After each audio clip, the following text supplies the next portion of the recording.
This past week has been a rough one for the magic community that I've been a part of my whole life. Daryl Easton, one of the greatest teachers, performers, and mentors to so many of us, took his own life prior to his performance at the Magic Castle. And I'll be honest with you, it's moments like these when I don't know what to say, but I feel like I need to say something. My heart breaks for his family, it breaks for our community, and it breaks for so many artists who find themselves in a situation where they feel like this is the only solution. One of the themes that we talk about every week on this podcast is not only the highs of the entertainment business, but the lows, and what it feels like to be the person on stage bringing joy to people when sometimes you don't feel that same joy. And I don't want to read into this situation too much. I knew Daryl only as a great performer and a colleague. I didn't know him personally, but in the few interactions I had with him, I can tell you that he's the last person you would ever think would be going through something like this and not talk about it. You know, every week on this podcast, we talk to artists and entertainers about this challenge of feeling so often like you're not experiencing the joy that sometimes you're giving to other people. And I just want to encourage you, if you're out there and you're listening to this and maybe you've struggled with thoughts of depression, I know it can feel hopeless, but there is hope and there are people who love you. I will make myself available to you. I'll put a link to my contact information in this podcast. I'll also put a link to a national hotline that can help you at any moment as well. But please, if you need help, help is available to you. And even when you feel like you're about to break, there is always hope.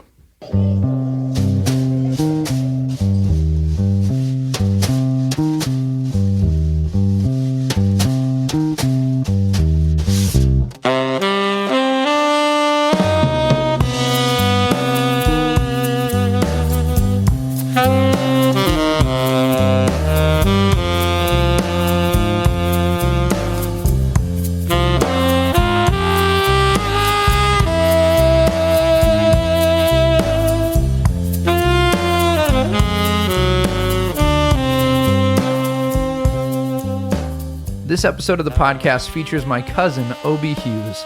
Obie's known for his tattoo work. He's one of the best in the nation.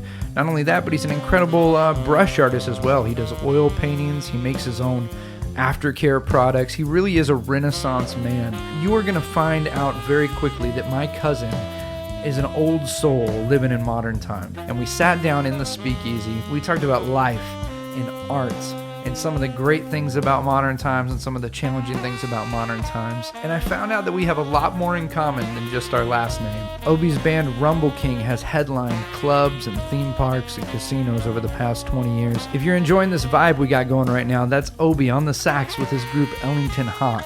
But right now, we're going to take him from the sax, put him behind the mic, and listen to my conversation with my cousin, Obie Hughes.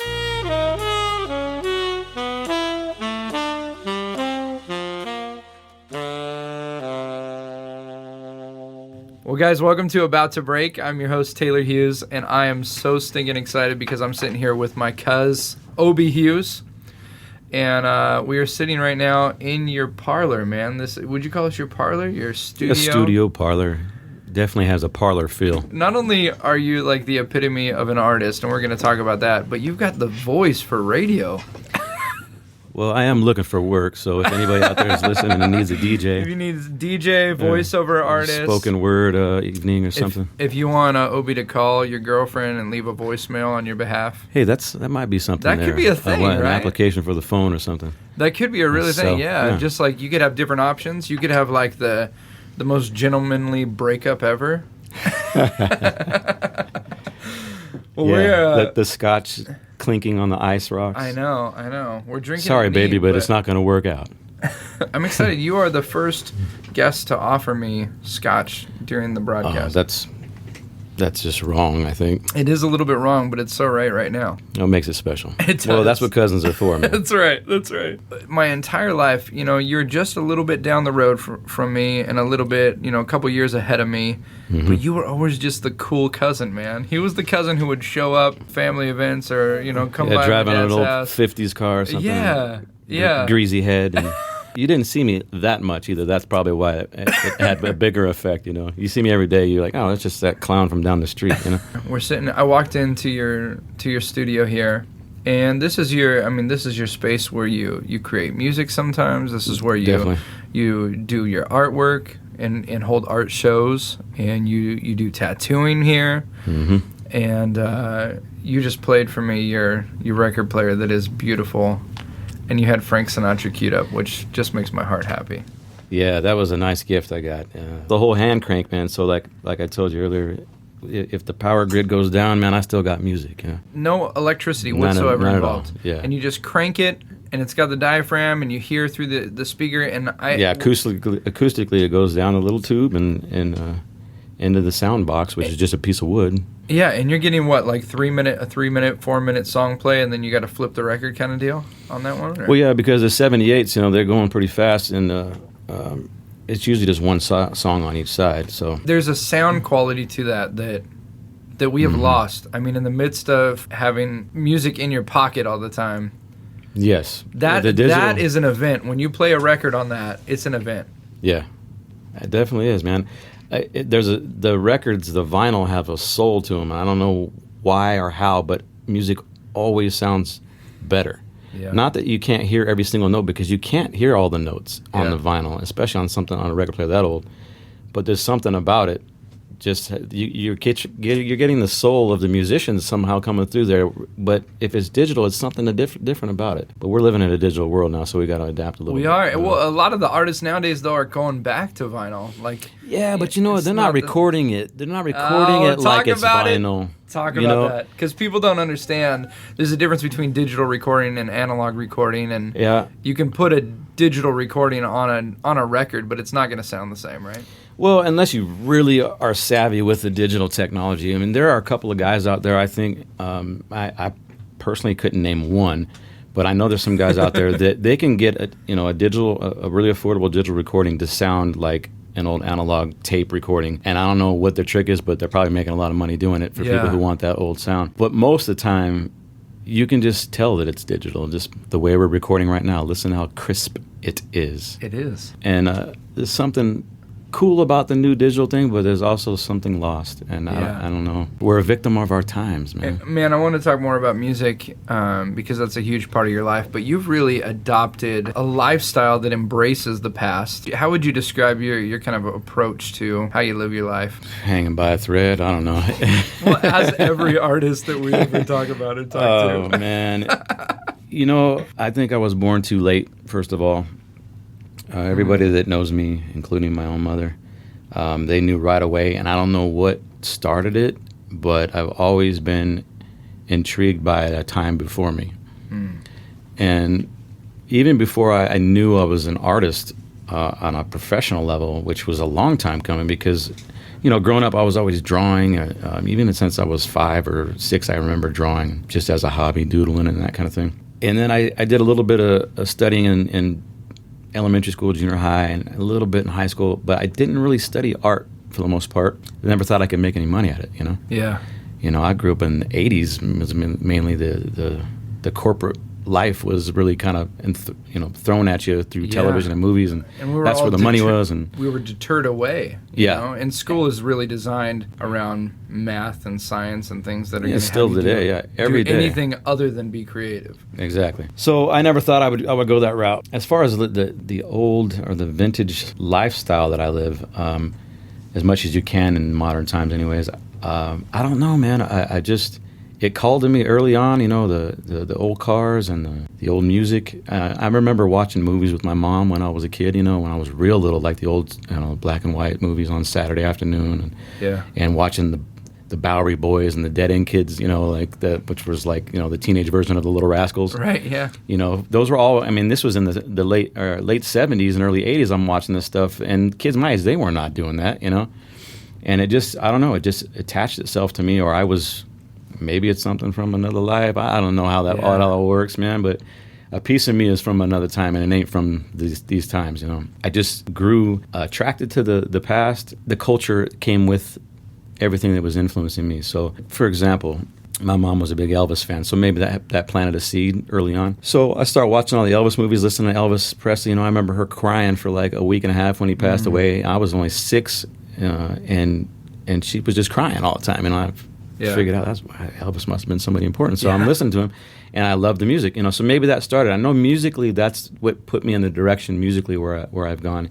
Because from Elvis, I started listening to the guys that he was influenced by. The old blues guys, the old rhythm and blues guys, some of the Grand Ole Opry guys, that came before him, from the 30s and 40s and stuff. So, and then from there, you get into jazz, and it's just the whole rabbit hole. I love history, especially cultural history, so much that I dive into it and I live it. I learn as much as I can about it to the smallest details, Yeah. Down to the kind of ashtrays they used, and and the kind of cufflinks they wore, and I just love all that stuff, man. I didn't really like history in school so much because of the way it was taught, but once I was out of school, I couldn't believe how much I enjoyed history. I mean, History Channel, when that first came out, I was 24 hours a day at my home. Oh, yeah. And even walking in here today, this is my first time in this shop that you have. You've been here for 2 years now. A couple of years, yeah. But you walk in here, and I swear, like, you walk in, you open the door, and it's literally like you walked through a portal. A little time warp. I mean? Yeah, it's like all of a sudden I'm in a speakeasy. It's beautiful. I'm glad you. I just paused. I walked in the door, and I was like, And also, it's reminiscent to me of.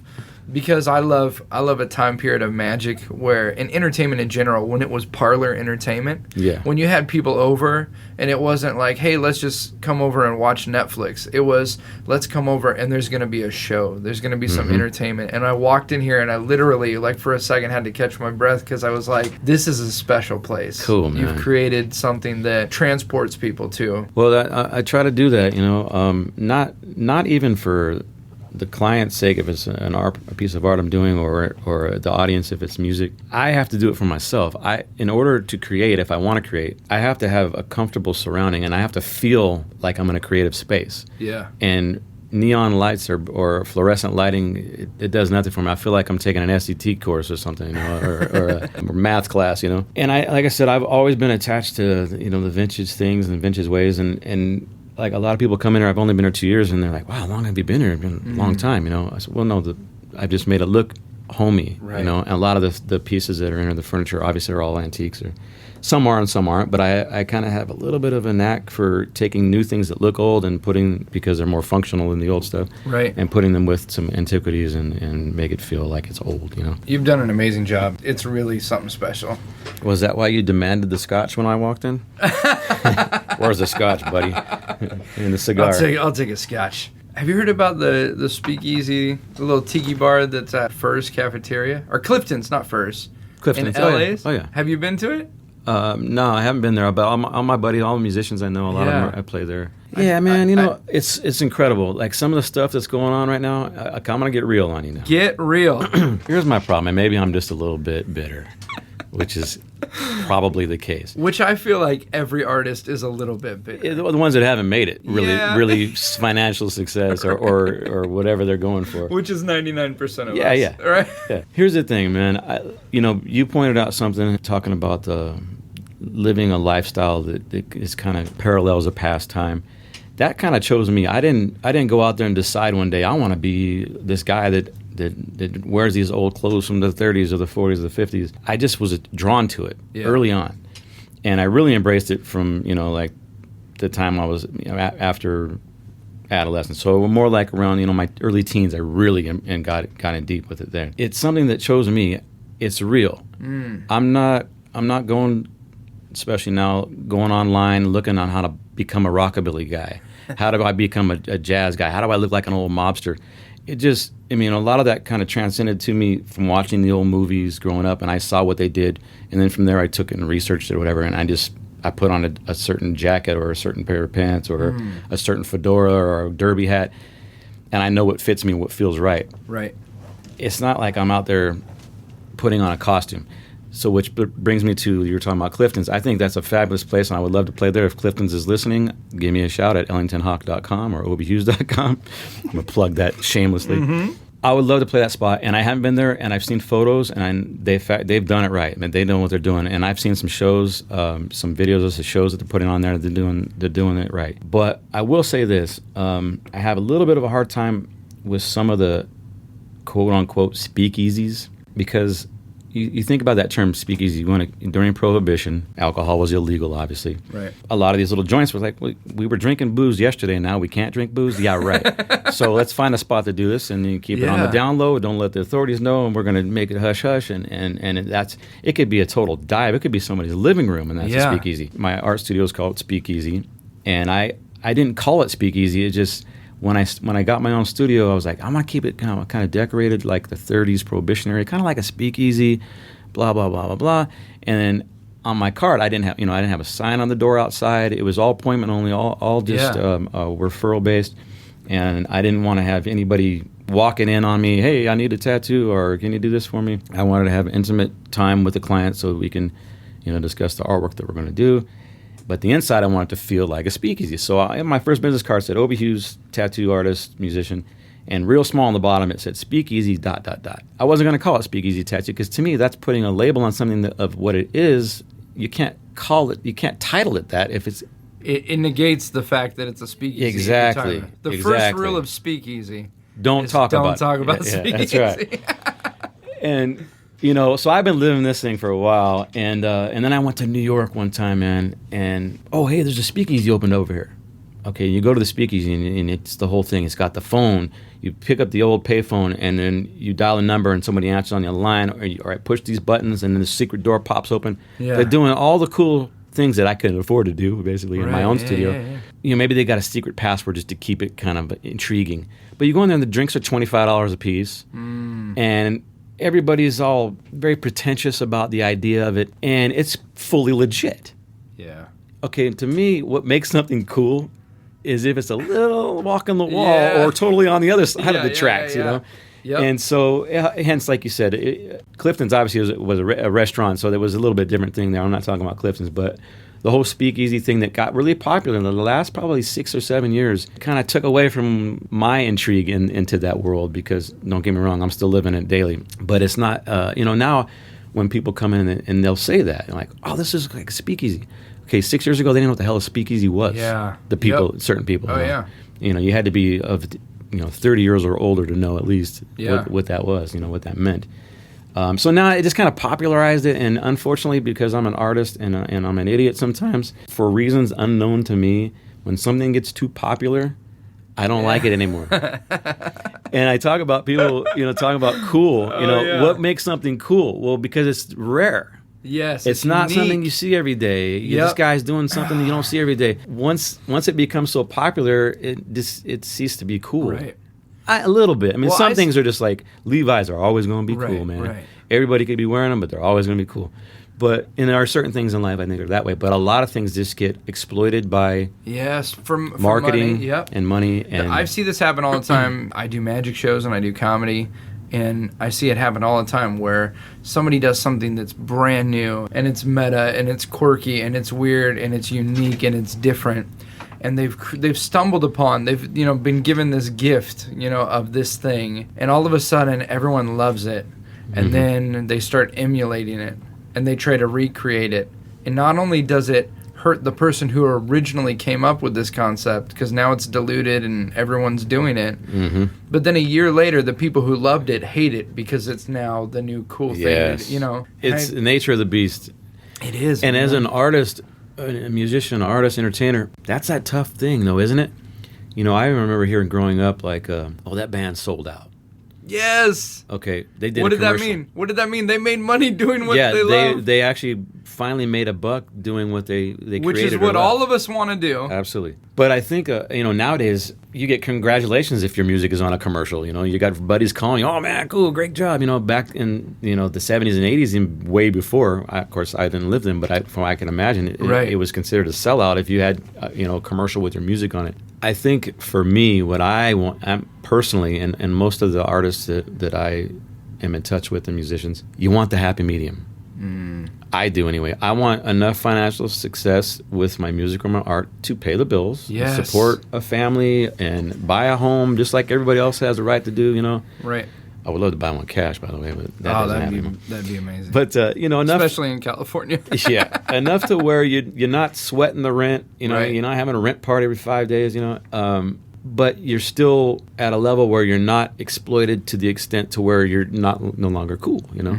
You're just another guy out there making a bunch of money. So I don't know. The happy medium would be nice, man. I think I'm just below that happy medium. I need a little bit more. I feel you, man. I'm right there because I feel like so many artists, they think I want to get to this point where now I have the freedom to not worry about finances and I can do what I want to do. But there's that balance because you can get enough success in music or in art or as an actor or as a comedian to where you have that freedom.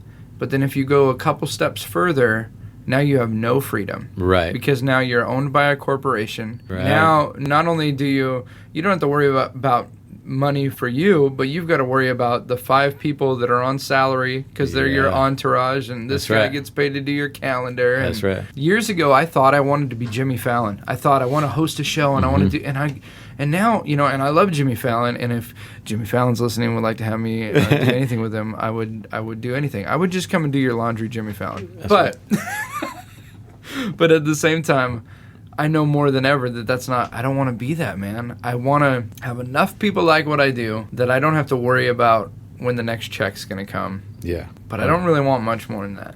Me neither. Yeah. Me neither, man. If I can, like I said, you got a place to call home that you're not sweating the mortgage or the rent so much, and you got a place to do your work, and create without sweating the bills, and you have enough of a fan base or enough of some kind of a steady gig to where you've got people showing up to see you perform or create whatever your art form is. I like the term cult following. Yeah. There are certain bands out there. I used to think like Social Distortion was one of them, but I think they've gone beyond that. Reverend Horton Heat. I don't know if you know. Oh, yeah. Okay. Yep. They dubbed the term psychobilly, or used to be cowpunk when I was a kid. They call it cowpunk, but they have that cult following where they go do clubs like the House of Blues, maybe something that holds 1,000, 2,000, and they pack it every time they tour. And every time they put a new record out, they probably sell 100,000 units. Yeah. But they're in complete control musically. They work as much as they need to get things covered. And they can go to the grocery store. And they still have the privacy. They can go see a movie without getting harassed. I think they. I mean, I'm the outside looking in on them. I'm just saying what I see. Right. They might say, "Oh no, brother, we ain't making any money." Who knows who's taking their money if they're making any? But for me, like that cult following, I think I'll give you a larger scale version. Tom Waits. I don't know how familiar you are with him, but of course, he's been creating music and poetry and art and acting, and he's the epitome of artist, really. Yeah. And he does whatever he wants. Musically, you pick up a CD today, he did way different than something he did last year. Right. And he's one of those artists that takes you on a journey with his CDs or his albums, and he has that cult following that support whatever the hell he does. Yeah, and they're gonna buy it, and that to me that's perfect, man. Once again, he might hate his life, but I love his life. Right. If I can put a record out, album, CD, whatever you want to call it, a digital release, where there's going to be 100,000 people that are going to spend $10, and that helps support me and my family and a home and a place to create. I'll do that till I'm dead, man. Yeah. Who wouldn't? I guess. Right. Who wouldn't do it? And he's also at that level where he probably, a lot of people recognize him, but a lot of people wouldn't. Like if I would say probably about 90% of the people that I know, if I didn't tell them who he was, they wouldn't know. Yeah. But I'm sure he's doing okay. Yeah, financially. He's probably doing but he right. still has that creative freedom, man. So. That's the dream. That's the dream. So let me ask, because even just before we pushed record, we were talking and trying to figure out what do we want to talk about. We're not going to bring that up, are we? No, not that part. Oh, the other thing. Yeah, the other thing. Okay, the other thing. I got it. But we were talking about how, what do we want to discuss? Because it's funny, some guys have different hobbies, and none of these things are hobbies for you. These are all things that are passions, and that you do all. Is it possible to do 5 things full time? Because I feel like everything you do, you really put your all into. So whether it's tattooing or it's music or it's creating the different products that you're producing for aftercare and things like that. Yeah. Where did it start? I'm struggling, brother. I'm so dumb. I'm so dumb, man. No. Well, I'll give you a little rundown on my take on my idiot self. I've always been the guy, man. even like sports or whatever, you know, growing up, that I was pretty damn good at a lot of things. Yeah. But I wasn't unbelievably excellent at one thing. You know, I was never a prodigy at anything. You know, you're very, you know, a Renaissance man. Yeah, Renaissance man. And you know, that's funny. One of my good old buddy told me that years ago when I was building my studio in Texas. That's another story. Right. And he told me, "Yeah, Renaissance man." He called me that. And I'm like, "That's a really thank you for that." Yeah. You know, compliment. I didn't really look at myself like that until he said it. You know, I fight it all the time. You know, because they always say, "Jack of all trades, master of none." Right. Okay, and there's that one perspective of looking at it, or well-rounded individual, or well-rounded artist is another way of looking at it. Well, someone just gave me a book. There's all these like books on how to be successful in business, which I think are hilarious because most of the guys that are successful because they wrote a book about doing something they've never done, and then people bought the book and they made money. Yeah, it's a con job. Yeah, exactly. Yeah. But there's this whole movement in like the, you know, entrepreneurial world of like just do one thing and do it well. Well, look, I don't know anybody who's making money right now who's just doing one thing. Yes. Unless they have a desk job. Yeah. Well, those entrepreneurs, what's that saying? I work 80 hours a week so I don't have to work 40. Yeah, that's entrepreneur. You know, subdued into a cubicle space, you know, 40 hours a week. So I work 80 so I don't have to do that. Right. But that's the way it is. All artists of any kind, I mean, you're putting in crazy hours just to make the same as you would if you had some desk job making 40 hours a week. But if it's what you're passionate about, sometimes it doesn't feel like work. Other times it does. But as far as me, man, I've just recently come to terms with the fact that I am what I am, and I need to embrace the fact that whatever I am musically and artistically, I gotta just embrace it and go with it. What I mean by that is we were talking earlier about music and how I love jazz music. Yeah. Okay. And although I've been playing saxophone for a very long time, and I should be way better at the instrument than I am, way better. Trust me. One of the reasons why I'm not, because I'm splitting my time up between 1,000 other idiotic things. I have to embrace it. And so with the new musical project I told you we're working on, I know we're bouncing around here a little bit, but trying to explain myself. I would love to be this great jazz player, a great jazz saxophonist, you know, and I think that intellectually as a musician, that's one of the upper scale the tiers of musicianship is classical and jazz, obviously, you know, as opposed to blues, rock and roll is a little bit technically easier to play. Right. Now, you rely on, when you're doing rock and roll and blues, you're relying on soul and feeling. Yeah. You know, I just read something today, man. It's a Miles Davis quote. Oh, man, see, I'm going to have to curse if I say it. You can curse on this, by the way. People do all the time. Oh, okay. And I do most times when I'm not on this. Okay, man. It was Miles Davis, and he was quoted as saying, anybody can play music. The note is only 20%. The attitude of the motherfucker playing it is 80%. That is huge. Yeah, and that's his words. That, you know, Miles Davis was intriguing well, and he knew guy. what he was talking about, man. Yeah. So I'm embracing that. Hold on. You know? That's the first time I've ever heard that quote. That's Miles Davis, man. But I mean, and he was attitude, boy. All of it, but he also had the technical savvy. That guy had it all, which is why he's, a genius at music. Well, I'm sure you've experienced it. So I'm a guitar player. I shouldn't even say I'm a guitar player. I've played guitar before. Yeah, I'm not messing with me. I play saxophone sometimes. You know what I mean? It's like, but you've had moments, I'm certain, where it's like you played the same thing you played the show before. Technically, it was the same notes, same progression, same scale, but something was different. Yeah.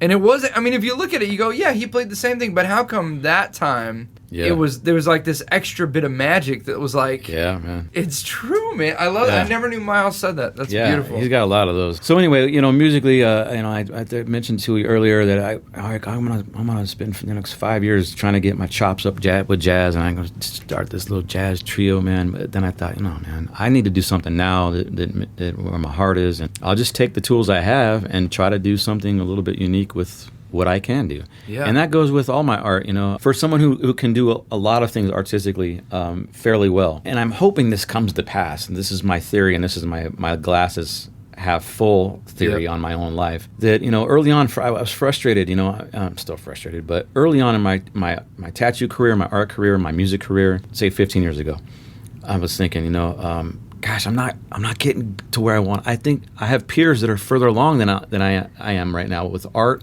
I have peers that are further along with me musically. I'm like, what do I got to do? How do I get my own style? How do I get, musically, or how do I get my own style artistically? What am I missing? And these guys are doing so much better than I am as far as recognition goes. I mean, I was still working, I was still paying the bills, but recognition wise, and what am I doing wrong? I need to try to get my own vibe and my own thing, And I thought, well, okay, a lot of it has to do with I am splitting my time with all my passions, right? And it's all art, whether it's music or painting or drawing or basket weaving or I stopped thinking about it for a while, and I thought, okay, yeah, this guy's further along than me. He's getting a little more recognition as a tattoo artist, but he can't play saxophone. Yeah. He can't go write a poem. He can't go out in the yard and shoot hoops with his buddy and hold his own. He can't go talk to his other buddy who's a fighter pilot and have an intelligent conversation with him. All he can do is tattoo. So that was my own way of calming myself down at how horrible I was feeling about how I should be further along than my peers. And I thought, okay, so, all right, I have to embrace what I am. I'm a little of everything. And although I think it holds me back on individual pockets of art, success-wise, as financial success or recognition, I just thought, I'm going to just try to be patient. And my theory back then, and it's sort of coming to pass a little bit, is that, okay, if you do one thing every day for 10 years, you're going to be pretty fantastic at it. I don't care if it's filing or shoveling shit. Yeah. Okay, you're going to figure out a really great system for it. Okay. Oh, yeah. So if all I'm doing is saxophone, I probably would be as far along as some of these guys. I mean, given my talents or whatever God-given talent I happen to have, and build from there. So you might get there quicker because you're just doing one thing. But for me, I'm doing 3 or 4 different things that are all artistically involved. And I thought, okay, because I'm doing 3 or 4 different things, it's going to take me 300 or 400% time longer than my peer who's doing the one thing. So here I am 23, 4, 5 years later, I've been a professional tattoo artist for 23 years now. I've been playing music in clubs for about the same amount of time, actually. Clubs and some casino work and a little bit of Disney stuff. And I'm finally feeling like, okay, I kind of know what I'm doing a little bit. Yeah. My art, I put a little more time in my tattooing and painting and stuff than I do. Well, I guess I shouldn't say that.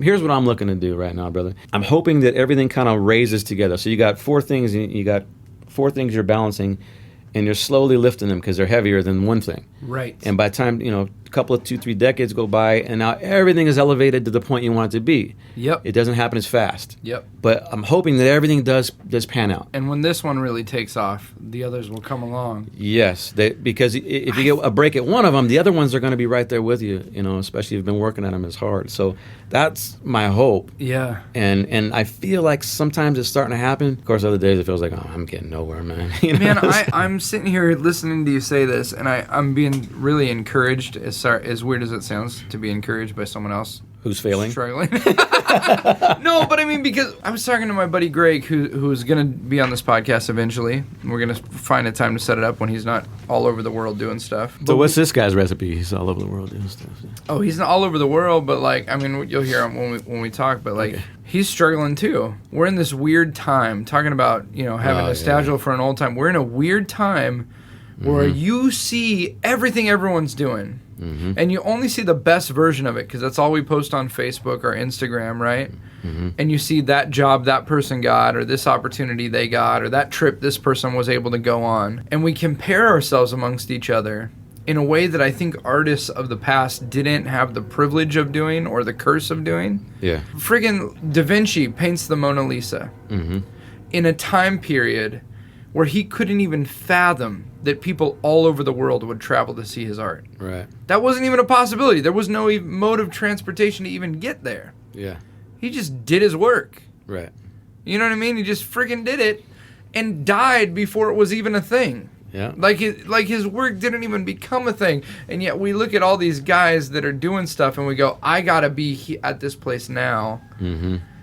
And I'm preaching myself. I feel like I do the same thing. But at the same time, not to interrupt you, Da Vinci was getting a guaranteed wage regularly because art was more respected on a monetary schedule back then. You know, that guy didn't have to worry about where's the money coming from. He's got royalty paying him. You know, he's making money. You know, he's got time to dissect bodies in the basement. You know, talk about art. This guy's body world. He had that covered back in the Renaissance time. You know.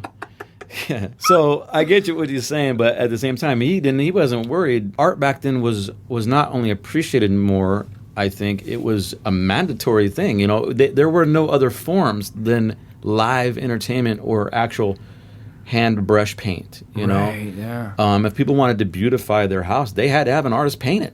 You know, today you got reprints, you got printing, you've got and everything is instant again. I mean, it goes back to like. You don't have to leave your house to be entertained. Right. There's no reason for it. As a matter of fact, you can be entertained by way more people sitting in your house than you can if you left your house. And we're at a point where we have such an influx of entertainment. Mm-hmm. How is it possible that we have 600 channels on cable, Netflix, Hulu, and still go, there's nothing on? Yeah. Because our society just sucks up creativity. Mm-hmm. And I think about that, man. I'll watch a show on TV, this documentary someone made, that they sold everything to make, that they spent 3 years of their life creating, writing, directing, producing, getting people to back it, probably made no money. Right. And we just flip past it like another thing. Or you watch it and go, I get 2 stars. Yeah. You know, it was all right. Yeah. And then was it somebody's life for a good 10 years. Yeah. And that's another struggle, I think, that it's like a modern artist thing that, like, years ago you would create stuff and you'd put it out there and you go, well, you know, I don't really hear if people like it or not. Yeah. You know, Elvis is unique. But, I mean, like, artists back in the day, they'd go and people would show up to their concerts locally. They didn't know what some guy in Cleveland, if they were in California, they didn't know what this guy thought about their stuff. But now people are on Twitter and Instagram just going, you suck. Yeah. Well, social media, that beast, I'm...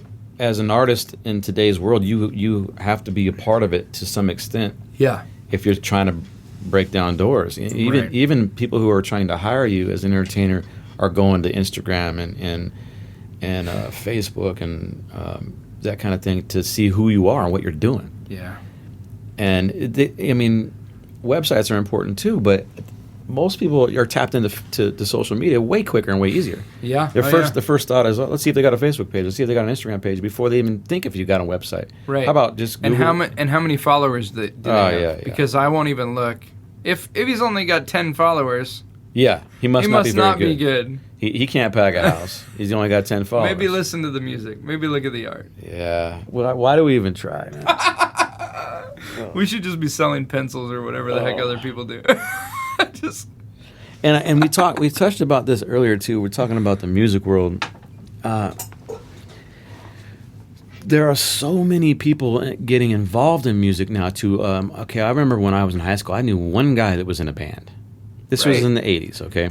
So maybe it was past the 70s where people were doing a lot more, garage band. He didn't finish school. Yeah. He was there sometimes, but he had a band, and it was really rare back then. Right. There are kids out there that are ripping it up on their instrument because they have the internet, they have DVD learning things. You would think would be good for the entertainment world that these youngsters look at America's Got Talent or The Voice or whatever. Unbelievable talent out there. Right. But it floods the world, or at least the world I know, with all this talent that has nowhere to perform and make a living at it. I'll go back to my own experience with my own band. Rumble King has been around 20 years. This year has been 20 years. And early on, we came around right when internet was happening, 96. Yep. You had internet, but it was like, all that dial-up and all that, and eBay was like, you actually would win an auction that you can just buy now. There was no buy now. Yeah. You had to wait. Yeah, and there was a lot of took 5 minutes to download a video, and that's where it was. So we came along at a time where, the professionals were telling us, hey man, internet's going to open a whole new can of worms with music. The old big 6 record companies or whatever are going to be kind of obsolete, which they now have kind of sort of become. not like they used to be. And it sounds wonderful because, back to the digital recordings, now a band can go record their own album, and you could afford it because you don't have all this analog that's thousands of dollars a tape, and you need a professional engineer to figure out how to record you. And so we came along, and we're right on the cusp of the change there. If we had come along 5 years earlier, I think we would have had really a lot more instant success financially and audience-wise, bringing a following to your shows. Because things are still being done the old-fashioned way. You'd have A&R come out, they hear about a band, and it's been rocking the house. They send a physical body to the show, and wow, these guys got charisma. Something's happening. Let's bring them in the studio, see what's going to happen. Let's talk to them. Okay, right when we came around, that stopped. Okay, and it took about 10 years for the record industry, I think they're still figuring it out, to really figure, okay, what do we do now? Right. So because it's driven by money, you get...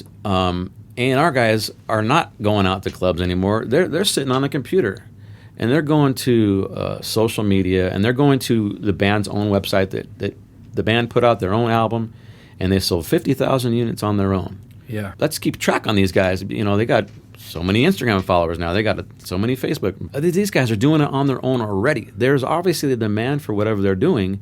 Now let's take our money and exploit what's already being done. That's A&R now. Right. That's not looking for talent. That's looking for money. Exactly. Now, don't get me wrong. I know Sinatra and all those guys, they had similar strugglers. It's all about the money versus the art. But it's still, it's just everything's changed. And same thing with my band, getting back to the club thing. You get a band that draws pretty well, okay, and you get paid a fair amount, okay, and then you play a few times locally or, regionally, and you have some success, okay, but then you've got all these kids coming up now that can play fantastic music, or some that just can't play at all, but they're still playing. Or they have the technical ability, but they don't have that passion that maybe they're missing some soul, or the charisma's not there for stage performance, because it's all a package deal when you're doing live entertainment. You get a studio guy who's fantastic, plays with soul and is amazing, but you see him on stage like, this guy's boring as hell to watch. I'll put him on during dinner. You think that musically we'd be going along further. Maybe we are coming along quicker and further because the kids have access to a lot of tools that I didn't have growing up, that you didn't have growing up, and then the generation before clearly did not. But there's so many now that they can form a band, and the kid down the street's got a band, and the kid around the other block's got a band, and they're all fighting for the same gig. So you got a band who's been around 10 years, and some of the audiences have not been, I don't want to get negative here, but sometimes you go to a club where people are going to show up no matter who's performing, whether they're a really good band or they're a band just starting out. They really don't care. You know, if you're lucky, or if you're a club owner and you have that happening, you're doing really well because they love the club regardless. They like the club, yeah. So they have a particular... Or the drink specials. Yeah, or the $3 Pabst Blue Ribbon or something. Yeah. But anyway, they're coming to the club or the bar or whatever you want to call it, and you've got a talented band who's been around for a decade or so that plays fantastic music and entertains the crowd very well. But the budget is the same for them as it is for the new kid on the block who just formed his band. And if it's not, crowd is there regardless in this particular venue. And so you get some youngsters. I shouldn't even say youngsters. It could be an old timer guy who just can't play music to save his life. It's just... Right. I'll come in and I'll do the gig for $100, man. Yeah. Or just let me sell CDs and I'll do the show, Yeah. So then you got the veterans out there like, how am I supposed to do this? You're undercutting. There's no sense of respect or paying your dues or loyalty or none of that is going on anymore. So you're getting the technical aspects of creating a band or putting on that costume like we talked about earlier. Right. You're dressing the part. You've got the right instruments. You're still kind of learning them, or maybe you're doing okay on them, but the charisma's not there. Whereas if it was the battle of the bands and no one knew who the hell anybody was, you would be in last place hands down. But because there's nobody judging to that level, and this club has a particular budget, okay, you guys have been around here 10-year veterans of your band are fantastic, but these guys will come in for half what you're coming in for, and it's the same amount of profit to us, so why do we care? I've really struggled with this with comedians and magicians because there is that thing of you want young guys to have opportunities. You want guys that are starting off to be able to get out there and to work and to hone their art, right? But the challenge is most audiences don't know what they're getting when they go online, because now, years ago, like you said, a band, it took money and it took experience to produce an album. Mm-hmm. But now anyone with a MacBook can make a CD. Sure. Anyone with a MacBook can put their music, not even a CD anymore. Those are, then just put their music online. Right. And CDs are vintage now. Yeah, that's crazy, man. You're getting old. I know, dude. It's only beginning. I remember cassette tapes. It's like a CD you rewind with pencils. Right. But right. the internet has leveled the playing field to a level that is not healthy, because if I want to book a band for a wedding or for a club gig, or if I want to book a magician for an event, and I go online, and this kid who just started out last week can cut a video that looks like he's done 1,000-seat auditoriums, which is very easy to do. Sure. Or if, this person who just started out in music, but they can sample and they can add this and that in, and they can make it sound like something good, then I think as a consumer or as someone who's going to be booking something, that I'm getting the act I want. I feel like it's detrimental to the fact that I want people who are just starting out to have opportunities. However, the internet has given the ability, and technology has given the ability for people who aren't at a certain level to look like they're at a level. Yeah. And then everyone gets screwed. Yeah. Because the pros can't work. Right. That's right. They're losing the gig. And the booker is upset because they hired someone, who edited themselves to look good, but when they show up, they can't pull off a live show. I'll give you an uglier picture of that scenario. Do it. The audience has no clue. Oh. So you get that audience who kind of grew up in the same fashion, cutting corners, not paying their dues.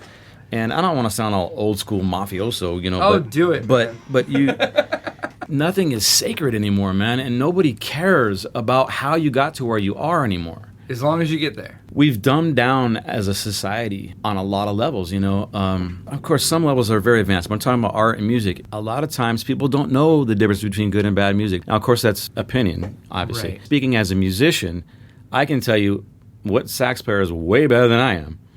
And what guy who's just starting out, and someone who is at the same my level technically or whatever. As a musician, you can tell that.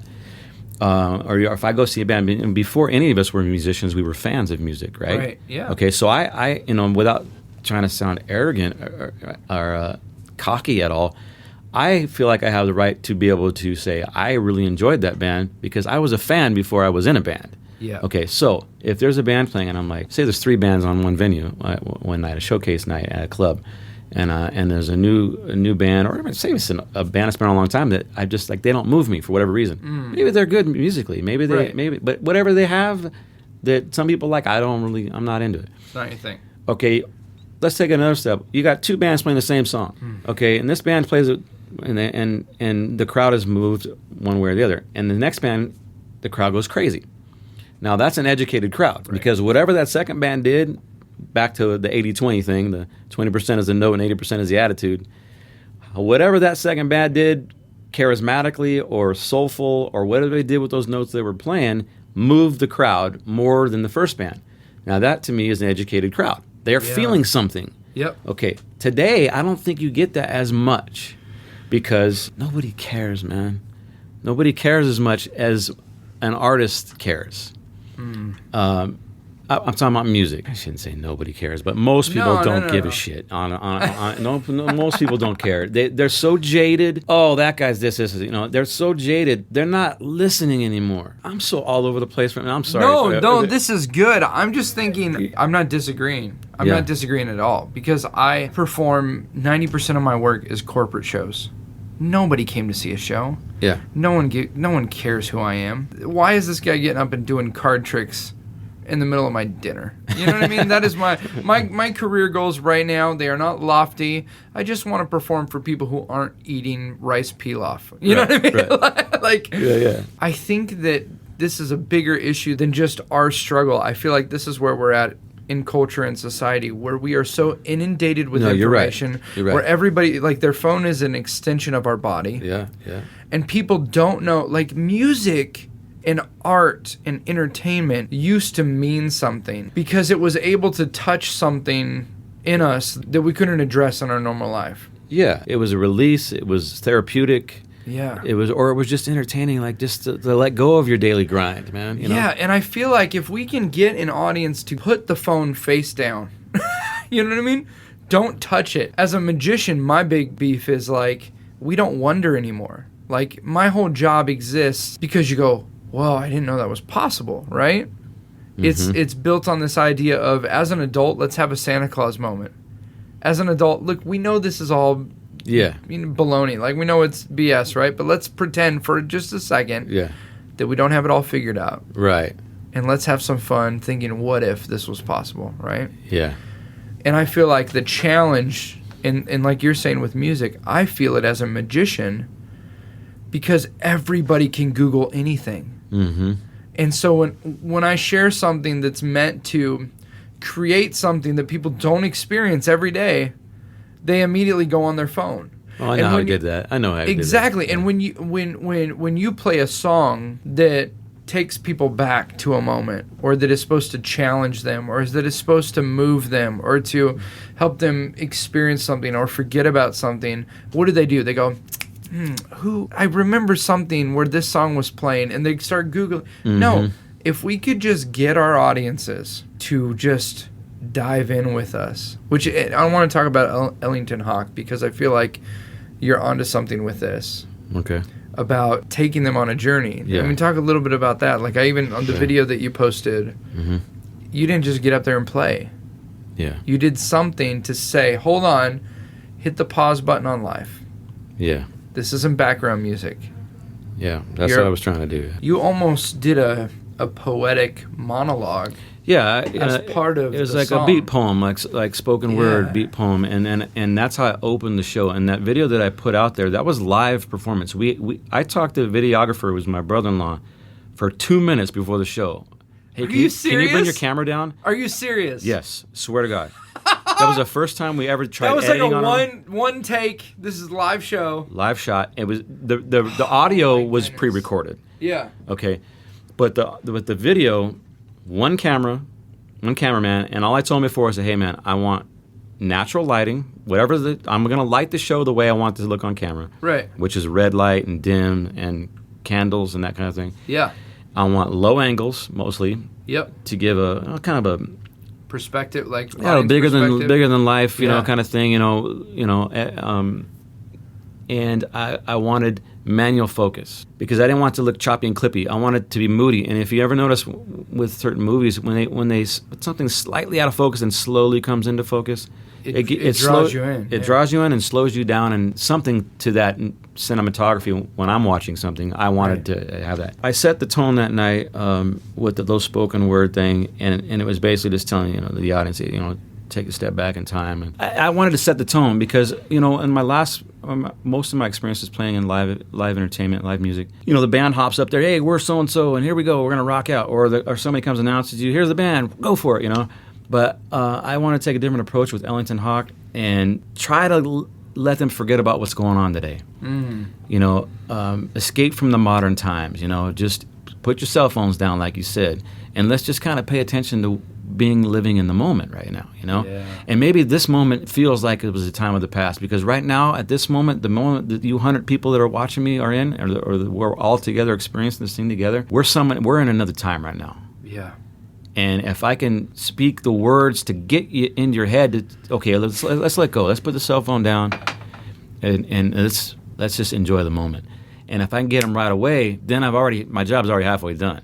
Yep. Now musically, I've got to try to take them there too, and then I take them on a little bit of a journey, and then we added the burlesque, dancer did the thing, and that just, I could have sounded horrible, and as long as she was up there, they were entertained, But yeah, that's what I did with that, and that's what I want to continue to do, and that's a brand new thing for me, man. And when I cut a full album, which I'm going to go back in the studio, hopefully in April, and because I've only got 4 songs recorded, and I'm going to put on the CD, or actually it's going to be probably just straight digital or vinyl. I don't think I'm going to even cut CDs. I don't know, but I'm going to try and take the audience on a journey, not just musically, but I'm going to put some of that poetry between. Yeah. Now it's set to music, so it's not too corny. You know what I mean? Yeah. So like the old beat generation, the beat poems, from the beatnik era.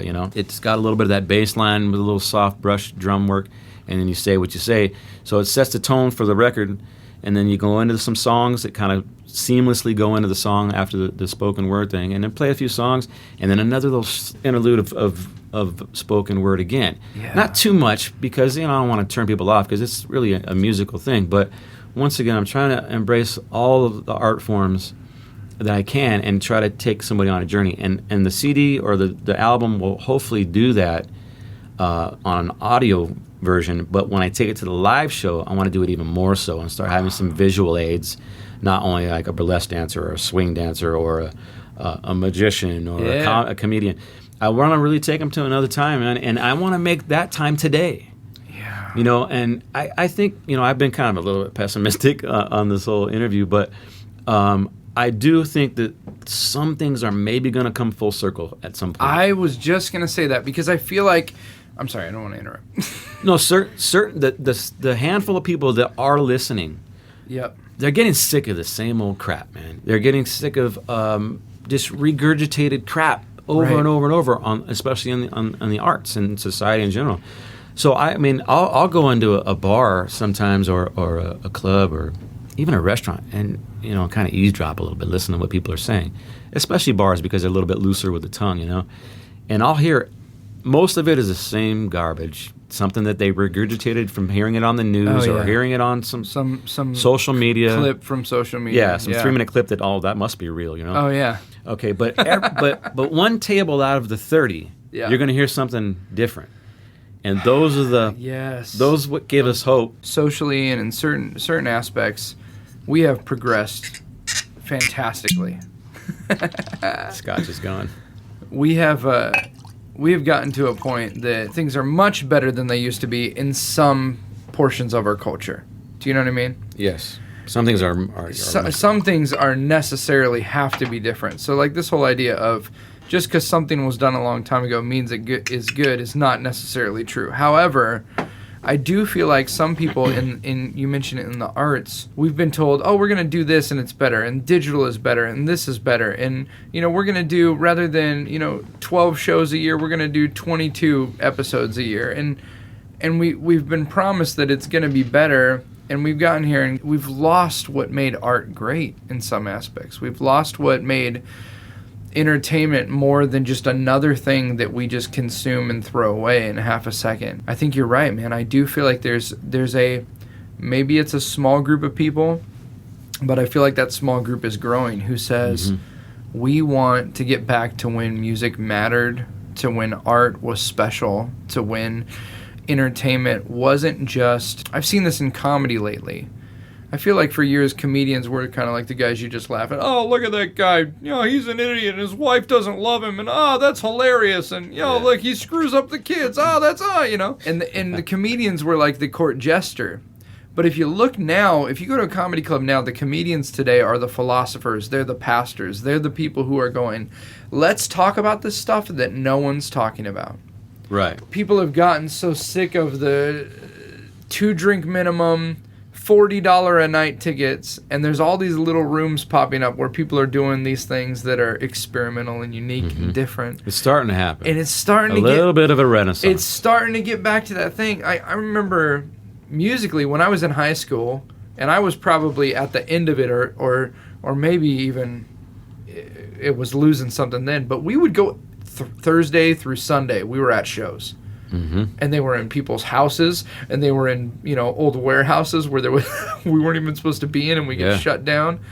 And it was just like there was a music scene because people loved music. Yeah, it wasn't here's this band that we created, in an office building. Yeah. And we looked at 4 headshots and said these are the ones. And then we got some other engineer to create the music and. Yeah, and you got the 5th member of the band who's savvy with the computer. Yeah. And he made it all right. Exactly, man. Exactly. Yeah. I know I've been kind of leaning glasses half empty, which is my life story. But I do think that there's hope out there because there are a handful of artists, musicians, and general people. And we're talking about artists and musicians a lot, but really, what are we without the audience, The audience, as they get more...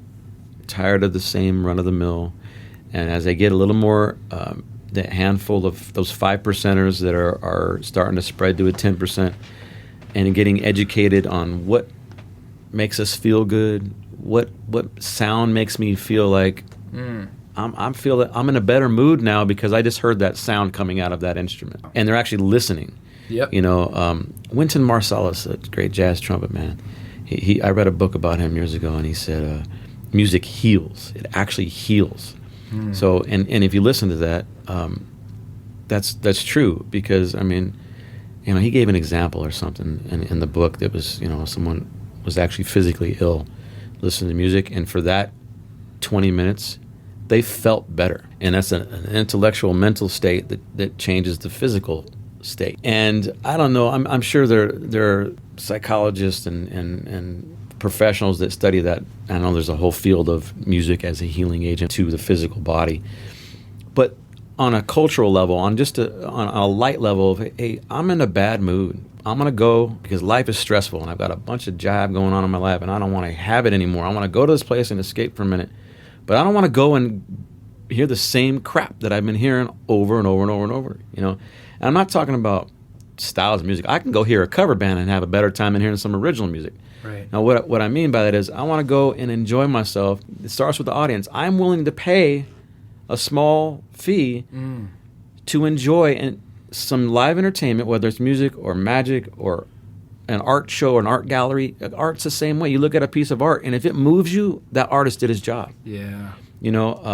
Whether it makes you happy or makes you sad. Sometimes you want to feel sad. Sometimes you want to cry, man. So you want to go hear some blues. You want to go look at a painting that's just something about it makes you feel down and allows you to cry because you're hurting and you needed to get that out. Right. And then when you leave the gallery or you leave the art show or you leave the gig, wow, I released that. I needed to let that out, man. Yep. Okay? But they got to be willing to step in. The audience has to be willing to step into that gallery and be willing to pay a little bit, I mean, what kind of society we live in? They don't blink at $10 for a cup of coffee, man. But there's a charge tonight for a band. Oh, I'm not going there. Let's go to the place next door. They don't even charge next door. Wait, what's really going on? And I think that most people, if you explained it to them like that, they'd be like, yeah, that makes sense. But even college kids who don't have a lot of money. Who's got money these days? I don't know. Yeah. I don't have it. but I'm certain things I'm willing to pay for, man. Right. And one of them is entertainment, because not only am I a musician, but it's gonna move me, And if I go spend $10 on a latte, and I go out and I'm going for a night on the town, I had a nice dinner, and I want to go hear some live entertainment, get a drink or whatever. Okay, within walking distance, this bar doesn't have a cover charge. This other bar's got a cover charge, but they've got live entertainment. Right. I'm going the one with live entertainment every time. Yeah. I mean, if I've got money to do it, I'm going to do it, And unfortunately, I hear it all the time, and I see it all the time. Oh man, another thing just came to my head, and you don't want to even get into that rabbit hole. But what is it? DJs. But anyway, but if you don't have a lot of money to spend, I get it. You got to go where the beer's cheap, and you got to go where there's no cover charge. But you just spent $10 on a freaking latte before you walked in the door. You're not willing to spend $10 and watch five guys who've been playing their instruments their entire lives. Yep. You're not willing to support that? What kind of society are we living in, man? So the audience needs to be there, and the people are going to have to change in order to support the art and to support live entertainment, because it will disappear if you don't, man. It's going to go away. The audience is out there that understands it, that gets it, but they're overwhelmed by the guys that don't. Oh, by far. And I mean, last night, I did a show last night at Fairplex in Pomona. It was one of these corporate-y events, which is great, and I'm grateful for it. Do they need a band? I know. They did, dude. They did need a band. And I'm doing the show, and in my act right now, I've realized I've got 3 pieces in my act that I think are beautiful, and they're theatrical, and they actually matter. Mm-hmm. And then I've got maybe 10 pieces I'm doing right now that I rotate in and out, that I do just because they work for crowds that don't care. Yeah. They'll get attention of people who don't care. They'll get laughs from people who don't care. Yeah. It'd be like a wedding band playing "Don't Stop Believing." Every time you play it, a little part of you dies, but you do it because people will pay attention. Yeah. But I've noticed when I do those 3 pieces that I feel like are special and unique and no one else is doing, and they matter, in a crowd of 100, maybe 10 of them, their posture changes. Right. And you can tell they're really with you. Yeah. And you're getting a head nod. Yeah. And I go, okay, that's who I'm looking for. There's not enough of them, though, huh? Oh, man, I don't like it. But at the same time, man, like you just said, Okay, I'm gonna get positive, right? Get positive. Okay, say I'm at a gig, I'm not getting paid anything to do the show, right? With nickels, and you're in front of a lot of people, like you're saying, but a lot of people who don't really care, right? Right.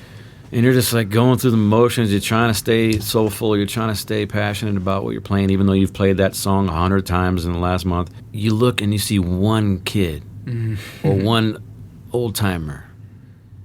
Just you're looking at their eyes and you know they're feeling what you're doing. Yeah. And that's all it takes to keep going. And that gives you that kick to get back into what your music is about. And how many times do you remember that person's face? You know, 3 weeks later, you're on some dumpy gig. You know, you're playing during dinner while people are talking, or at the cocktail hour when no one's listening. Yeah. And you're like, yeah, but remember that one kid? Yeah, that one guy. Remember that one kid? He was snapping his fingers. He remember was 4 that kid years in Anaheim? You remember back when we had that one guy who liked what we were playing? Don't you find too, man? We can probably just stop recording because this is going to start bullshit. No, now. this is great. Don't you find that most of the time when you're getting paid the most, people give a shit the least? Yes. And it's so bad, man. Because and here's the deal. Like right now, it sounds like we're complaining because we don't make dough. Yeah. The challenge is we do make dough, but when we make it, we're not doing what we want to do. Right. I told Katie, why is it? I'm going to go to Seattle in like 3 weeks to do a show that's not going to pay me what I got paid to do a show 5 minutes from my house last night. And I'm going to stay extra day to do a free show with a buddy where I'm getting paid nothing. Yeah. And I am so excited to go there, to lose money, to do something that I feel like is going to make me like have a little oxygen in my life, you know? Yeah. And I think that's, as artists, we're a little bit more sensitive to it, but I think that's just people in general. It's about finding that balance. Yeah. You know, with anything in life, you know, I mean, I know what it's like, man. And, you know, getting back to someone willing to pay $10 to see a live entertainment, I know how hard it is out there, man. The economy's not great. I don't care what the news is saying. Yeah. It ain't been good for a long time, man. Right. And you know, everybody's struggling to pay the bills, and you know, if I pay $100 to watch cable television, it entertains me and my family all month long. Right. You know, so I can't go pay the $50 it's going to take for me and you and your wife or you and your girlfriend to go drink and dinner. Yeah. Whereas $100 in one night you're going to spend going out, but $100 in cable television pays for the whole month for the family. Yep. So I understand that struggle, man. I really do. Which brings me to maybe somebody needs to help out with the economy and get everybody back out on the streets seeing the bands again. Oh man, we're such a spoiled. We're so spoiled. Every time I do one of these, I'm like, this is such a privileged conversation. Oh, for sure. I don't think that it's unrealistic to say, hey, we're only here. Life is short, man. What do most people do? Most people sit behind a desk doing something they despise, and they do it till they're 60. And then hopefully they have enough money to sit around and do nothing for the last 30, 40 years of their life? Mm-hmm. Dude. You save your whole life and you get your retirement plan, and then you're dead in a year because you stressed so hard for the last 50 years of working that you got nothing left. Right. Yeah. How many people do you hear about that they retire? And they're dead. And they're gone. They are gone. And there's been studies on it. Oh, yeah. It is a phenomenon. It happens a lot. Oh, we're really taking a turn now. Well, I'm just saying, like, this is it. This is it. We got this. We got right now. And I don't know when it's going to end. And I'm going to every day wake up and try to make it a little bit better for my family. Mm-hmm. But I'm also going to not do stuff that I feel like... I mean, we talked a little bit, you and I talked about what I used to do for a living. Yeah. And it's like anyone who has a job that they just don't feel good about. But I woke up every day the last year I was there, and I literally felt like I hand part of my soul to this place so that they give me a little bit of money. Yeah. And every time I walk in to do this, I lose a part of who I am as a person, as an artist, as a husband, a father. Mm-hmm. And I just think, man, why not care about this stuff? Yeah, that's another conversation, too. That is another conversation. And another bottle of scotch. That's another bottle of Macallan. Because we haven't talked much about tattooing. Okay. Let's maybe wrap it with tattooing since we've already hit on philosophy and life and the meaning and purpose of it and music. And how did you start tattooing? I never took art serious or music. I quit playing music all through high school, too, because... I never thought I'd make a living at it, so what's the point, right? I never took it serious until I started tattooing. And I started tattooing. I turned 18, I got a tattoo. I thought, wow, that's cool, man. You know, growing up, my uncles and all his buddies all had tattoos and biker type. You know, back when bikers were real bikers. Yeah, right. You were actually afraid of them. Yeah. I guess there's some ones out there you're afraid of these days, but they're rare, man. Most of them are credit card bikers. You know? Yeah. What do you mean a credit card biker? Yeah, you put everything on the credit card. You know, your boots, your hat, your leather jacket. You go in the store, 1 minute you're out, you come out, you're a biker. You know, I got 100,000 Sky Miles when I bought the hog. That's right. Oh, wow, you should see the way Irene thinks of me now. Just sits in the garage. Yeah. He has like special lighting on it in the corner. Yeah, that's hot. So you never took art seriously? Okay, yeah. Like in high school? So I got into tattooing. My cousin who was living up north at the time.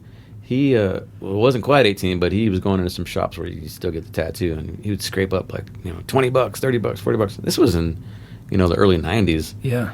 So not that long ago. Times were different back then. There was no tattoo television shows and that kind of thing. But he got a couple, and then he would come down to visit. I'm like, oh man, you got another one? Shit, Yeah. And then he encouraged me. He was like, because he knew that I could draw. Growing up, when you don't have any money or whatever, kind of like now. But I would draw like a portrait of Marlon Brando or an old pickup truck, give it to your parents or your family member as a Christmas gift or whatever. Right, Because who's got $50 when you're exactly 15? He'd be like, "Hey, you could draw so good. You should try this, man." And I'm like, "Nah, I don't know nothing about that. That's a whole different thing, He said, "No, you could do it, man. You could do it. I bet you could do it." And I've been watching the guy while he's tattooing me. He does this and does that, and I said, "Okay." Now this is before internet. There's no Googling how to tattoo. How to There's tattoo. There's no tattoo shows. Where to get gear. There's none of that, man. There was one book, and the guy who wrote this book had his life threatened by other tattoo artists for giving up trade secrets. Really? Oh, yeah. This is a real deal, man. That book was written in the 70s. So this is stuff that modern-day tattooers, not half these people don't know anything about this way of life, You would go to a shop, if you want to talk to a tattoo artist, and you've mentioned a technical question to them, Yeah. they would tell you, get the hell out of here. Or they would lie to you and tell you the wrong thing on purpose so it sends you down the wrong path because you're trying to learn. Okay. Because they don't want the competition. Wow. The tattoo world came from the carny life back in the day. It was a hustle. Yeah. And you've got one guy tattooing on one block. If there's someone else open up next to you, he's going to become competition. If you teach somebody that's local, next thing you know, they're opening up next door to you, So people wouldn't give you any information. That's fascinating. And this was still when, artists were making our own needles in the back of the shop, soldering our own, jigging up our own needles. The sterile techniques and the cross-contamination was sort of there, but not totally there yet. Some old-timers were still not wearing gloves, I remember hearing about shops like, oh, just boil the needles, they'll sterilize and reuse them, no. Yeah. But that was still going on in the early 90s, Yeah. on some seedier shops, So anyway, I got a hold of this book, the one book that existed, and I read it, and it was really dated because this was, I don't know, 91, 92, something like that, and the book was written in the 70s, so it was pretty dated. Yeah. But it was the only thing out there. You go to the library and books on tattoos that consisted of like Polynesian tattoos and the turn of the century. Like hitting a stick. Yeah, yeah. What's that called? Do that thing with the yeah, stick. all that old style, tapping and the bamboo and all that. So that was all that was there, and so basically, it gave me enough information to kind of understand the concept and how to do it. And then we had gotten tattoos, so I watched the tattoo artist. Yeah. And so you kind of understand. You learn by watching, obviously. So anyway, I got a hold of some old, crappy, stupid machines. I didn't use homemade machine. I actually got a hold of some tattoo machines that were just horrible. Had the basic idea of how to do it, and I watched the guy do it on me and my cousin a couple times. So I went for it. My cousin's like, "Hey, I'll let you tattoo me." I was so nervous, man. Where did you tattoo him? Okay, here's what I did. This is ridiculous. This is so ridiculous. I like this subject. It's a little bit lighthearted compared to the last subject we were on. This is good. That was great too. So he had this tattoo of the skull with a Harley Davidson headband and the stringy hair blowing in the wind, right, on his arm. Typical piece of flash, pick up number 42 skull with the headband. That's what I want. He had gotten that one, right? Yeah. And so the first day I got everything all set up. I was reading all week on the book, and I was trying to figure it out, I tried it on an orange peel, and everybody said, "Oh, I tried it on an orange, just to see how it feels," and that didn't feel nothing like human skin, so that was a waste of time. But anyway, I tried it on an orange just to see if I could do the depth, and see if it would penetrate the peel of the orange. And that was the first thing I did. And then my cousin comes and he's like, "Just go ahead and do it, man. It's no sweat." And I got in there ready. I was so nervous. I'm like, "Nah, I can't do it, man," because I'm one of those guys that I actually did well in school, and I have respect for other human beings most of the time. Oh yeah, especially family. So I didn't want to mess them all up. It's like permanent. Yeah, I didn't want to scar them, or I didn't know. I've always wondered this. I've always wondered, how do you learn how to tattoo because it's permanent? How do you guys that do like dirt bikes where they do like the big jump and they spin around? Yeah. How do you learn that stuff? At some point you just do it. Yeah. Pretty much trial and error. But anyway, so we had this skull. So all I was gonna do was add some hair to what he already had, so that if it really looked horrible, someone could fix it up, and it wouldn't be like this. I wasn't trying to jump in with both feet. I was just trying to test the waters. So I wasn't even gonna do it. I put the machine down. I said, "I don't know, man." And my cousin's like, "Oh, you want me to do it? I'll do it on myself." I'm like, "No, man, I'll do it." So I picked the machine up, and then I did one line, all jaggedy and horrible and light, and didn't know how hard to push, and that kind of thing. And so I did another strand of hair, and I just did 2 strands of hair added to this tattoo. Yeah. And I said, "All right, that's it for today, man. That's all I'm going to do." And I'm like, and then, we sat there for a minute, and we're like, "Well, you did it, Actually, it's in the skin. Let's see how it looks tomorrow, So I think he came back, it might have been the next day. Because by the time we actually got set up, and it was late, and I don't know if we were drinking or not. Probably had some beers in us. But I did it out of my house, a little tiny house in downtown Upland, actually. Yeah. Right by you, man. Right by downtown is it 5th? 1-bedroom house. It was one of the first houses in Upland, actually. I think it was 1904 or 1902 or something like that. I don't know. Anyway, that's where we did it. And the next day, I think it was... I had this gargoyle drawn up with reading a book with candlelight dripping, it was a total biker tattoo. And he was sitting on top of a skull. So that was my second tattoo.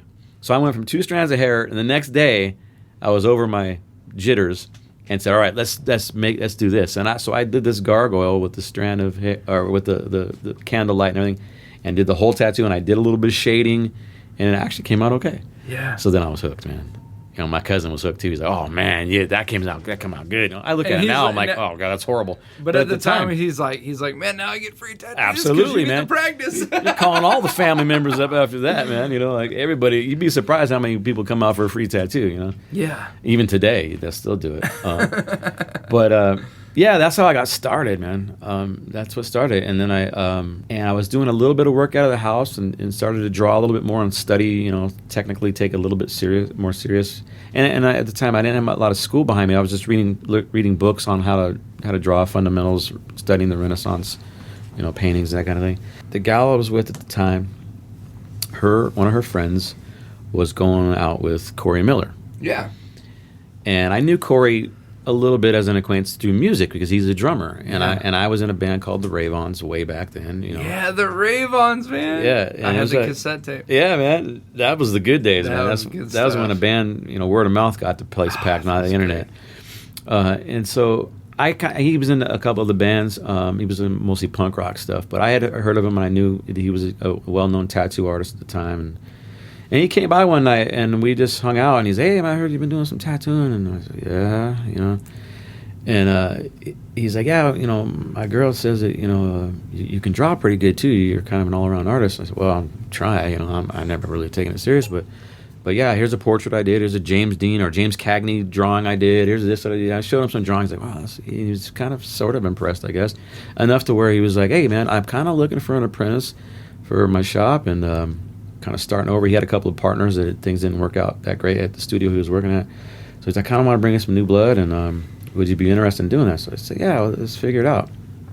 I was working at the bank during the day at the time, music at night, and I started tattooing. And Corey, he was the one who took me in, and he showed me the ropes, like on how to tattoo professionally, on how to make needles, how to sterilize, how to work with cross-contamination, make sure you protect yourself and the customer, and how to draw some certain things that were more tattoo friendly. And he was supposed to be a long apprenticeship, like a year-long apprenticeship.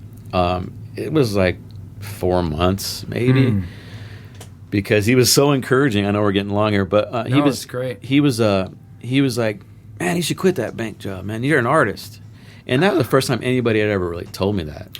Well, here you go from giving up music in high school because you thought you couldn't make money at it. Yes. And now you've got someone for the first time telling you, hey, you've got what it takes to do this.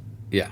It was inspiring, but at the same time scared the hell out of me because, I studied business in school, and I was working for, a bank job. I was getting guaranteed salary. I was in charge of, people under me. At a young age, I had a mentor in the corporate level there that was kind of bringing me up through the ladder. And she saw something in me on that side of things, talking about going back to being pretty good at a lot of things. I was handling money, and I got kind of like that part of the brain working for me sometimes too. But he was like, man, you play music, you're an artist. What are you doing working at a damn bank? And I was a guy that at 22 rolling into the bank on my Harley in a suit. So something didn't make sense, but. One of these things is not like the other. Yeah. One of these kids is doing his own thing, But, so he's like, man, you should quit. I said, hey, man, I got people I'm responsible for. I've got rent. I got bills. I can't just quit and hope that I can make money tattooing. At the time, I was like, come on, man. I don't have a clientele. I don't have a portfolio. How am I going to make money? He's like, oh, don't worry about it, man. You'll be all right. You'll be right. So I said, all right, if you want me to do this, and I got to actually start making money, like the learning process, because he basically had me watching him every day, all day, every tattoo, and I would set up his station. I would make needles for him. I would sterilize things for him, and he was teaching me the old school apprenticeship, And I really, to this day, I appreciate what he did for me. He helped me build a machine, a tattoo machine, and it was pretty old school the way we were doing things. But I'm like, I need to make money, man. So.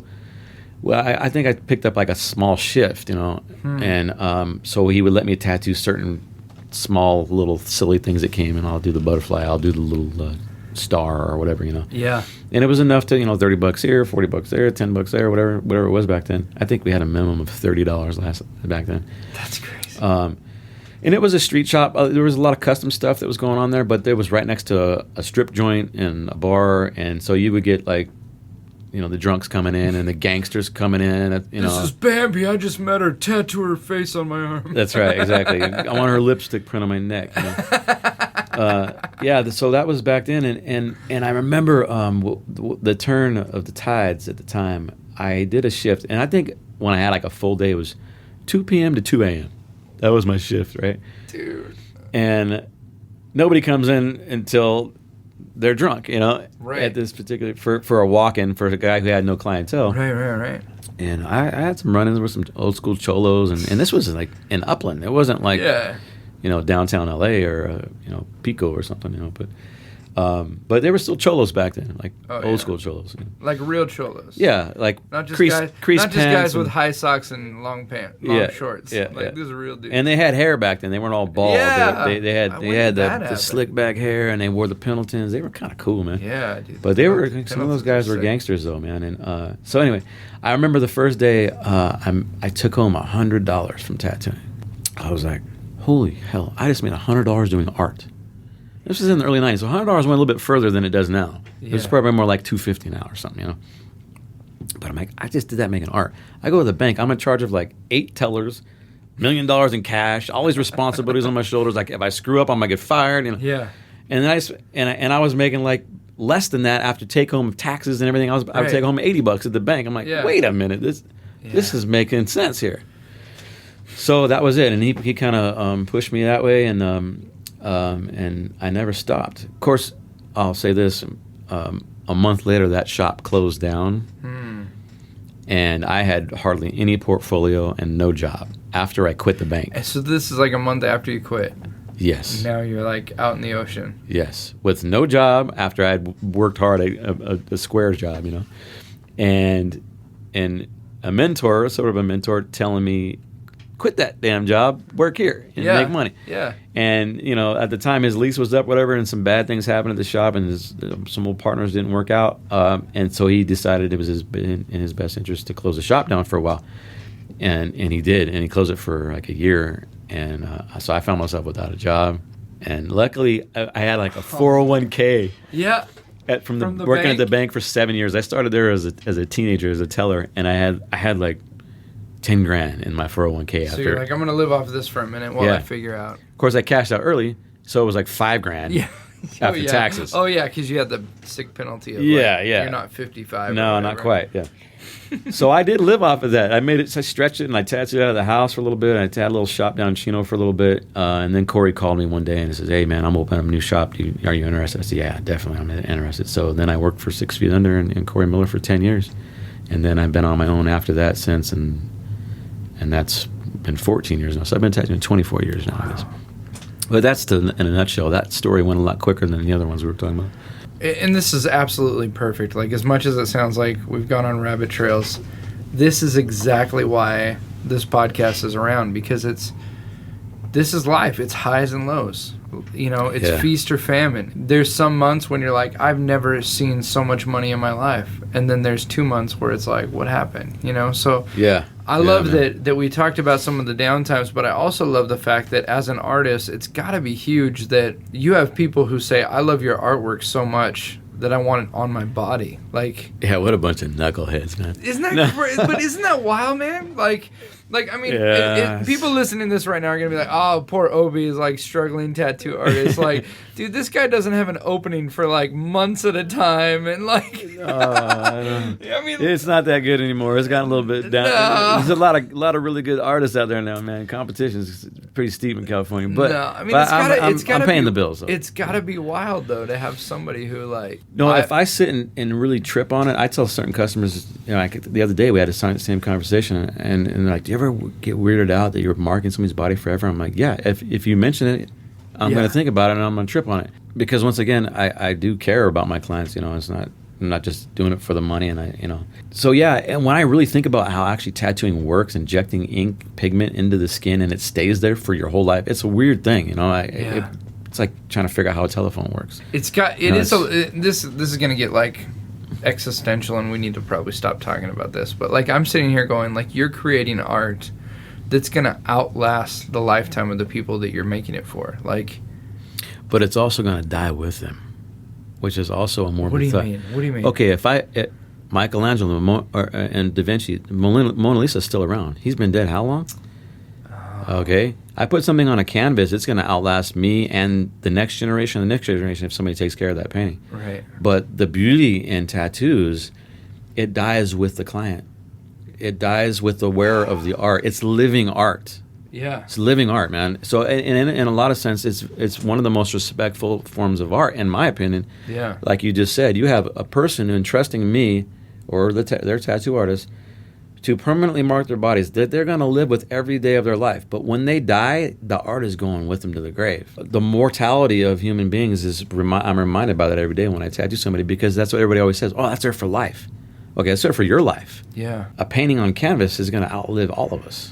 No matter how good or bad it is. That's huge. And being a kid who grew up in church and was told, like, tattoos are of the devil and this and that, and which is always, even when I was a little kid, was like, that doesn't make any sense. Like, yeah. Like, why is God worried about that? You know, just like when people would say that the devil, you know, is behind magic. And I'm like, listen, if there is a devil. And rock and roll. Like, he's not like, oh, my throne is up for grabs. Yeah, like, Merlin. You know, yeah. You Merlin you. Right. Yeah. But I love that. It's such a beautiful way to look at it, of like, I'm sitting here thinking it's permanent, and you're realizing it's a reminder that this is all temporary. Yeah. Ooh, you're getting philosophical I know. and spiritual. Dude, I love it. Part 2 coming up. Part 2. We will if you're down, we will definitely do a part 2. But people are listening. They want to check out what you're doing. How did they do that? Well, I mean, social media is there. Obie Hughes, ObieHughes. My ObieHughes.com is being rebuilt right now, but should be up pretty quick, maybe by the time this goes out. But Instagram, just Google my name and a bunch of silly crap will come up on me. You know, these days portfolios, tattoo-wise, are mainly done on the computer now. I mean, I have some photo albums here, but most people just see everything online before they even come in. Yeah. You know, Instagram is the best way to see some of my work. And I'll put links to all that in the. Okay, cool. But as far as like music and everything too, you've got 2 different projects that you're a part of. Rumble King is these guys. When I joined that band, I joined a gang. I mean, these guys are my brothers. We've been together 20 years. Man. Oh yeah, I know them better than most people in my family. You know, and they're my brothers, and we've been at it 20 years. It's for those that don't know, which probably you don't. It's kind of a retro version of rhythm and blues. We do a lot of original material. It is real deal, man, and like even I talked about your shop and walking in here into the studio and what it feels like, and when you go to a Rumble King show, you guys transport people to a different time. Dude, they freaking bring a piano. Like I'm still amazed. Like because the clubs don't provide them anymore, man. They bring a freaking upright piano every man. Show. Aaron's gone through like eight pianos in 20 years. You just throw it in the back of a pickup and drive it down. That's right. To the next gig. He brings a tuning hammer and gets it close. Yeah. It's a little off. That gives us our honky tonk sound. That's great. I love it.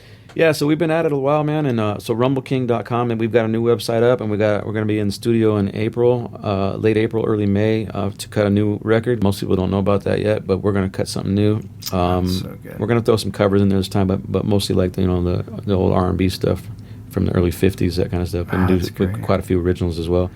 And then you got Ellington Hawk. Yeah, Ellington Hawk, and that's I got that name because I wanted something that kind of was reminiscent of the 30s Prohibition era, and Duke Ellington goes right along with that.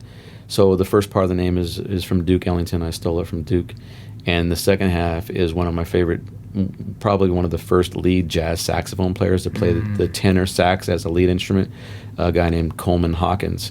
And they used to call him the Hawk. So that's Ellington Hawk. That's where that comes from. But that's a brand new thing for me, and I'm mixing some beat poetry with jazz, rock and roll, and soul, a little bit of Motown in there maybe. And it's just a trio right now. It's got room to grow. But I'm gonna do some shows here. Hopefully, a variety show with you at some point with the Ellington Hawk show, with some burlesque dancing and or swing dancing and some magic and some comedy.